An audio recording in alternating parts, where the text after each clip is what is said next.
ہمارے سامنے روزانہ کچھ مسائل آ رہے ہیں۔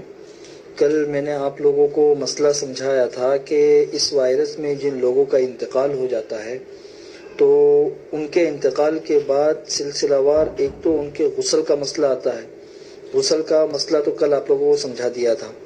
غسل کے بعد مرحلہ آتا ہے کفن کا، کفن پہنانے کا۔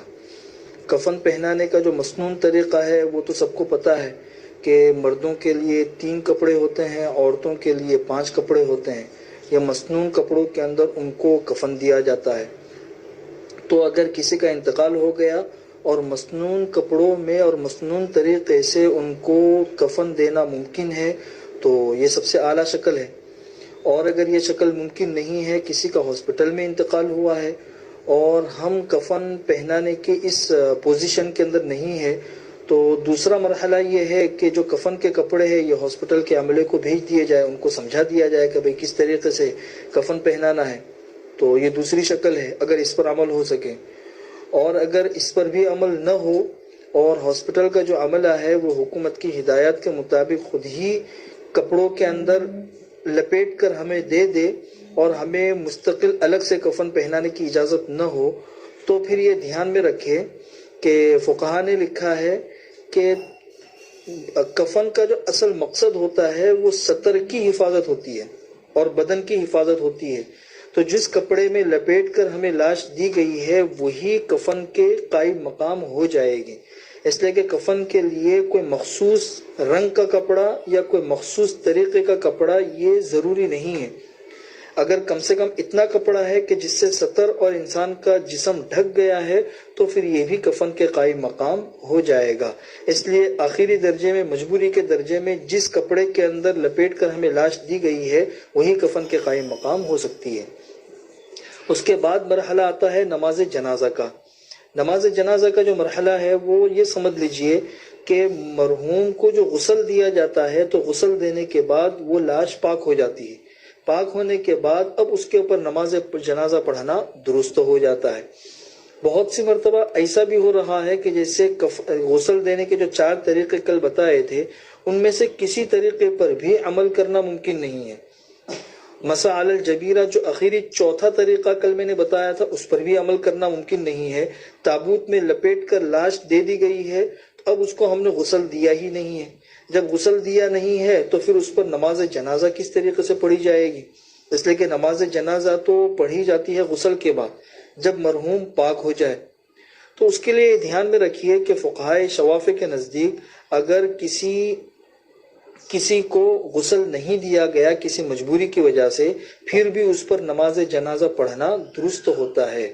تو یہ مجبوری کا درجہ ہے، اس میں دوسرے کے مذہب پر عمل کرنا درست ہے، اور اگر ایسی کوئی لاش آئی ہے تو اس کے اوپر نماز جنازہ پڑھنا درست ہو جائے گا۔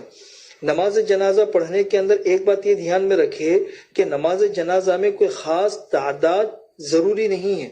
آج کل جو حکومت کی ہدایات ہے کہ زیادہ بھیڑ جمع نہ ہو، زیادہ لوگ جمع نہ ہو، اور نماز جنازہ میں بھی کم سے کم 5-6 لوگ ہو، 10 سے زیادہ نہ ہو، تو ان احتیاطی تدابیر پر ہمیں عمل کرنا چاہیے۔ بلکہ فتاوی ہندیہ میں تو یہاں تک لکھا ہوا ہے کہ نماز جنازہ میں جماعت بھی شرط نہیں ہے۔ اگر جنازہ رکھا ہوا ہے اور ایک انسان نے اگر نماز جنازہ پڑھ لی تو بھی نماز جنازہ درست ہو جاتی ہے، جماعت بھی شرط نہیں ہے۔ اس لیے حکومت کی ہدایت کو سامنے رکھتے ہوئے اگر 1-2 لوگوں نے 5-6 لوگوں نے بھی اگر نماز پڑھ لی تو نماز جنازہ درست ہو جائے گی۔ اس میں ایک مسئلہ یہ بھی آتا ہے کہ بہت سی جگہوں کے اوپر نماز جنازہ پڑھانے کی بھی اجازت نہیں اور مرحوم کو دفن کر دیا گیا۔ تو یہ دوسرا مرحلہ ہے، اس میں ہم یہ کر سکتے ہیں کہ اس کی قبر کے اوپر ہم نماز پڑھ سکتے ہیں۔ حضور اکرم صلی اللہ علیہ وسلم کے زمانے میں ایک عورت تھی جو مسجد نبوی کے اندر کام کرتی تھی، جھاڑو صفائی وغیرہ، اس کا انتقال ہو گیا، لوگوں نے اس کو دفن کر دیا۔ دفن کرنے کے بعد اس کی قبر پر حضور اکرم صلی اللہ علیہ وسلم نے جنازے کی نماز پڑھی ہے۔ تو اس سے فقہا نے یہ مسئلہ مستنبط کیا ہے کہ اگر کسی کو نماز جنازہ کے بغیر دفن کر دیا گیا تو پھر اس کی قبر کے اوپر نماز جنازہ پڑھنا درست ہے۔ ایک تیسرا مسئلہ یہ ہے کہ بہت سی جگہوں سے ایسی بھی خبریں ہیں کہ لاش کو کسی غیر معلوم جگہ کے اوپر دفن کر دیا گیا، اب اس کی قبر ہی پتہ نہیں ہے تو نماز جنازہ کس طریقے سے پڑھی جائے۔ چونکہ نماز جنازہ مرحوم کا ایک حق ہوتا ہے، جہاں تک ہو سکے اس پر عمل کرنا چاہیے۔ تو اس سلسلے میں یہ دھیان میں رکھے کہ غائبانہ جو نماز جنازہ ہوتی ہے، غائبانہ نماز جنازہ، احناف تو غائبانہ نماز جنازہ کے قائل نہیں ہے کہ انسان کی لاش کہیں ہو اور کسی اور جگہ انسان غائبانہ نماز جنازہ پڑھے، احناف اس کے قائل نہیں ہے۔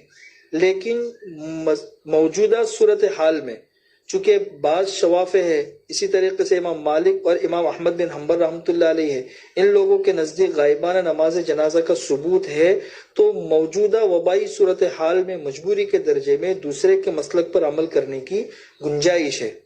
حضور اکرم صلی اللہ علیہ وسلم نے مدینہ منورہ میں جب حبشہ کے بادشاہ نجاشی کے انتقال کی خبر پہنچی تو حضور اکرم صلی اللہ علیہ وسلم صحابہ کرام کو مسجد نبی کے باہر لے کر آئے اور غائبانہ نماز جنازہ پڑھائی۔ احناف اس حدیث کی یہی تعویل کرتے ہیں کہ چونکہ حبشہ میں کوئی مسلمان نہیں تھا اور نجاشی کے اوپر نماز پڑھنے والا کوئی بھی نہیں تھا، اس لیے حضور اکرم صلی اللہ علیہ وسلم نے ان کے اوپر غائبانہ نماز جنازہ پڑھی ہے۔ تو یہ جو موجودہ صورتحال ہے کہ اس کی قبر بھی ہمیں پتہ نہیں ہے مرحوم کی، تو ہم نماز جنازہ کس طریقے سے پڑھیں گے؟ تو اس حدیث پر عمل کرنے کا یہ موقع ہے کہ غائبانہ اگر ہم نے نماز جنازہ پڑھ لی تو بھی یہ کافی ہو سکتی ہے۔ اللہ تعالیٰ ان باتوں پر عمل کرنے کے ہمیں توفیق نصیب فرمائے۔